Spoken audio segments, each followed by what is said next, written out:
ನೀವು great wall of China ಬಗ್ಗೆ ಕೇಳಿರ್ತೀರಾ, ಆದ್ರೆ ಗ್ರೇಟ್ ವಾಲ್ ಆಫ್ ಇಂಡಿಯಾದ ಬಗ್ಗೆ ಕೇಳಿದೀರಾ? ಆದ್ರೆ ಈ ವಾಲ್ ಕಲ್ಲಿನಿಂದ ಅಲ್ಲ, ಮರದಿಂದ ಆಗುತ್ತೆ.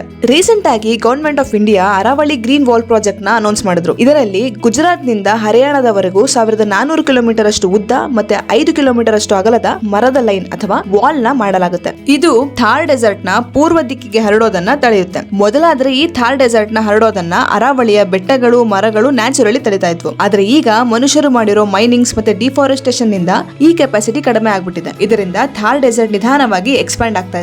ಇದರಿಂದ ಈ ಜಾಗದಲ್ಲಿರೋ ಫಲವತ್ತಾದ ಭೂಮಿಯೂ ಸಹ ಮರುಭೂಮಿ ಆಗ್ತಿದೆ. ಸ್ಟಡೀಸ್ ಗಳ ಪ್ರಕಾರ ಇದನ್ನ ಈಗಲೇ ತಡಿಲಿಲ್ಲ ಅಂದ್ರೆ ಮುಂದೆ ಇಲ್ಲಿನ ಸ್ಟ್ಯಾಂಡ್ ಸ್ಟೋನ್ಸ್ ಗಳು ಡೆಲ್ಲಿ ತನಕ ಎಕ್ಸ್ಪ್ಯಾಂಡ್ ಆಗಬಹುದು. ಇದನ್ನ ತಡೆಯೋಕೋಸ್ಕರನೇ ಗವರ್ನಮೆಂಟ್ ಈ ಪ್ರಾಜೆಕ್ಟ್ ನ ಸ್ಟಾರ್ಟ್ ಮಾಡಿರೋದು.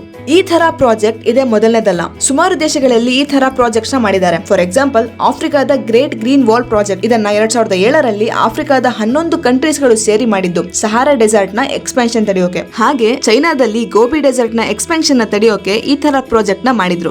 ಸೊ ನಿಮಗೆ ಈ ಪ್ರಾಜೆಕ್ಟ್ ಬಗ್ಗೆ ಏನ್ ಅನ್ಸುತ್ತೆ ಕಮೆಂಟ್ ಸೆಕ್ಷನ್ ಅಲ್ಲಿ ಹೇಳಿ. ಹಾಗೆ ಇದೇ ರೀತಿ ಇನ್ಫಾರ್ಮೇಶನ್ಸ್ಗೋಸ್ಕರ ಇನ್ಫೋ ಅಸ್ತ್ರನ ಫಾಲೋ ಮಾಡಿ.